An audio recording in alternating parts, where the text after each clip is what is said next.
Breaking news. America పర్యటనలో భాగంగా Dallas చేరుకున్న ఐటీ విద్యాశాఖల మంత్రి నారా లోకేష్కు అక్కడ ఘన స్వాగతం లభించింది. అక్కడి తెలుగు ప్రవాసాంధ్రులు ఆయనకు ఆత్మీయ స్వాగతం పలికారు. రాష్ట్రానికి పెట్టుబడులు ఆకర్షించడమే లక్ష్యంగా లోకేష్ పర్యటన సాగనుంది. డాలస్లో నేడు తెలుగు డయాస్పోరా సమావేశంలో ఆయన పాల్గొననున్నారు. అనంతరం రేపు ఎల్లుండి శాన్ ఫ్రాన్సిస్కోలోని గూగుల్ సహా పలు ఐటీ సంస్థల ప్రతినిధులతో సమావేశమవుతారు. 10వ తేదీన కెనడాలోని టొరంటోలో ఐటీ సంస్థల ప్రతినిధులతో సమావేశమై అదే రోజు రాత్రి కెనడా నుంచి బయలుదేరి హైదరాబాద్ చేరుకుంటారు.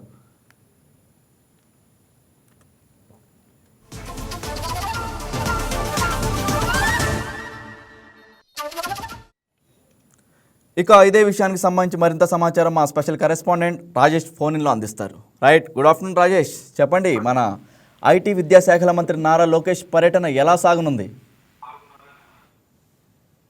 రాజ్ కుమార్, ఐటీ శాఖ మంత్రి లోకేష్ అయితే విదేశీ పర్యటనలో కొనసాగుతున్నాయని చెప్పుకోవచ్చు. టోటల్ గా కూటమి ప్రభుత్వం అధికారంలోకి వచ్చిన తర్వాత పెట్టుబడుల లక్ష్యంగా కూడా అటు మంత్రి లోకేష్ అయితే ముందుకు వెళ్తున్నారు. దానికి సంబంధించి అమెరికాకి ఇవాళ రెండోసారి ఆయన పర్యటనలు చేస్తున్నారు. ప్రస్తుతం ఆయన డల్లాస్ కి వెళ్లారు. డల్లాస్ లో ఆ ప్రవాసాంధ్రులతో కూడా కొద్దిసేపటి క్రితం మీటింగ్ లో కూడా పాల్గొన్నారు. పూర్తిగా ఆంధ్రప్రదేశ్ కు సంబంధించి ఆ పెట్టుబడుల విషయంలో కీలక పాత్ర పోషించాలి ప్రవాసాంధ్రులను కూడా కోరడం జరిగింది. ఇంకా అంతేకాకుండా రాబోయే 5 ఏళ్లలో కూడా 20 లక్షల ఉద్యోగాలు ఇస్తామంటూ కూడా అటు కూటమి ప్రభుత్వం ముందుకు వెళ్తుంది. కాబట్టి దానికి ప్రధానంగా పెట్టుబడులు అనేది ఆంధ్రప్రదేశ్కి వస్తే అటు ఉద్యోగ కల్పనతో పాటు ఆంధ్ర రాష్ట్ర అభివృద్ధి కూడా జరుగుతుంది. దీని మీద ప్రత్యేకంగా లోకేష్ అయితే ఫోకస్ చేశారని చెప్పుకోవచ్చు. ఇప్పటి వరకు దాదాపు 20 నెలలు అధికారంలోకి వచ్చి కూటమి ప్రభుత్వం అధికారంలోకి వచ్చింది.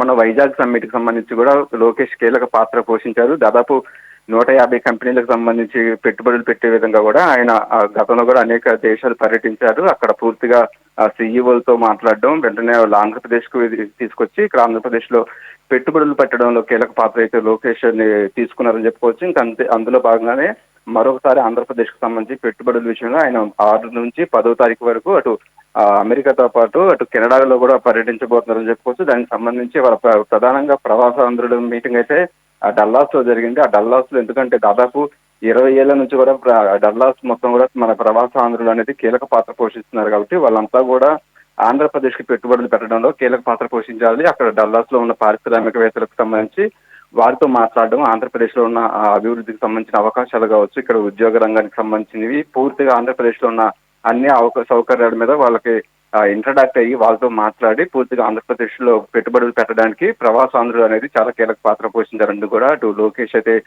కోరడం జరిగింది. అంతేకాకుండా కొంత ఇంటర్నల్ గా కూడా ఆయన ప్రవాసాంధ్రులతో మాట్లాడడం జరిగింది కొద్దిసేపటి క్రితం. ఎందుకంటే పూర్తిగా అటు చంద్రబాబుకు సంబంధించి అరెస్టు సమయంలో ప్రవాసాంధ్రులు పెద్ద ఎత్తున బయటకు వచ్చి అటు చంద్రబాబు అరెస్టును ఖండిస్తూ కూడా మద్దతు తెలిపినందుకు వాళ్ళందరికీ కూడా కృతజ్ఞతలు కూడా చెప్పడం జరిగింది. ఇంకా అంతేకాకుండా అటు కూటమి ప్రభుత్వం ఆంధ్రప్రదేశ్ లో భారీ మెజారిటీతో అధికారంలోకి రావడంతో దాదాపు 15 ఏళ్ల పాటు ఈ కూటమి ప్రభుత్వం అధికారం ఉంటేనే ఆంధ్ర రాష్ట్రం అభివృద్ధి చెందుతుంది. దానికి సంబంధించి ప్రవాసాంధ్రులు గత ఎన్నికల్లో కూడా కీలక పాత్ర పోషించారు. అలాగే రాబోయే రోజుల్లో కూడా ఈ కూటమి ప్రభుత్వం అధికారంలో ఉండే విధంగా కూడా ప్రవాసాంధ్రులు కీలక పాత్ర పోషించాలని కూడా వారిని కోరడం జరిగింది. ఇంకా అంతేకాకుండా పూర్తిగా ఆంధ్రప్రదేశ్ సంబంధించి 5 ఏళ్లలో 20 లక్షల ఉద్యోగాల కల్పనగా కూటమి ప్రభుత్వం ముందుకు పోతుంది. కాబట్టి ఇప్పటికే వైజాగ్ సంబంధించి దాదాపు 8 లక్షల కోట్ల వరకు కూడా పెట్టుబడులు పెట్టారు. మిగతా రంగాలకు సంబంధించి వాటి మీద కూడా ఆయన ఫోకస్ చేశారు.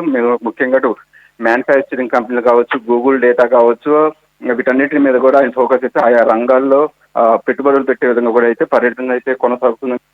ప్రధానంగా దీంతో పాటు అటు కెనడాలో కూడా ఆయన పర్యటించబోతున్నారు. అంతేకాకుండా నాన్ ఫ్రాన్స్లో కూడా రేపు అక్కడ పార్టిసిపేట్ చేస్తారు. పూర్తిగా అటు ఇవాళ డల్లాస్ లో ఆయన తెలుగు వారిని కలిసిన తర్వాత కొన్ని ఇంటర్నల్ మీటింగ్స్ కూడా జరుగుతున్నాయని చెప్పుకోవచ్చు.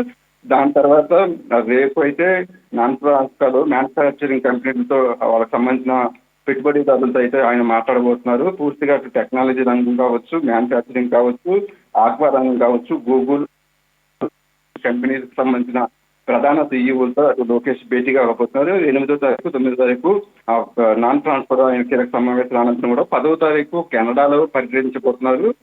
ఆ కెనడాకు సంబంధించి కూడా వ్యాపారవేత్తలతో ప్రధానంగా కెనడాకు సంబంధించిన కంపెనీలకు సంబంధించి ఆంధ్రప్రదేశ్ లో పెట్టుబడి పెట్టే విధంగా ఆంధ్రప్రదేశ్ లో ఉన్న అవకాశాలు మొత్తం కూడా వాళ్ళకి ఎక్స్ప్లెయిన్ చేయబోతున్నారు. ఎందుకంటే ఆంధ్రప్రదేశ్ లో ఈజీ డూయింగ్ ఆఫ్ బిజినెస్ అనేది ఆంధ్రప్రదేశ్ ప్రభుత్వం అమల్లోకి తీసుకొచ్చింది కాబట్టి ప్రత్యేకంగా పెట్టుబడులు ఎవరైతే పెడుతున్నారో వాళ్ళకి సంబంధించిన అనుమతులు అనేది మొత్తం ఒకేసారి ఇవ్వడం, వాళ్ళకి కావాల్సిన అటు ల్యాండ్కి సంబంధించి కావచ్చు, వాటర్కి సంబంధించి, పవర్కి సంబంధించి, అలాగే అన్ని పర్మిషన్లు అనేది ఒకేసారి ఇవ్వడం, ఆ 45 రోజుల్లోనే కేవలం పెట్టుబడి పెట్టే కంపెనీకి సంబంధించి గ్రౌండింగ్ అయ్యేలాగా కొన్ని ఈజీగా వాళ్ళకి ఈజీ డూయింగ్ ఆఫ్ బిజినెస్ అనేది కుటుంబ ప్రభుత్వం తీసుకొచ్చింది కాబట్టి వీటన్నిటి మీద ఆయన పెట్టుబడి పెట్టే వాళ్ళతో మాట్లాడి ప్రత్యేకంగా ఆంధ్రప్రదేశ్లో పెట్టుబడులు పెట్టడానికి లోకేష్ అయితే కీలక పాత్ర పోషిస్తున్నారని చెప్పుకోవచ్చు రాజకుమార్.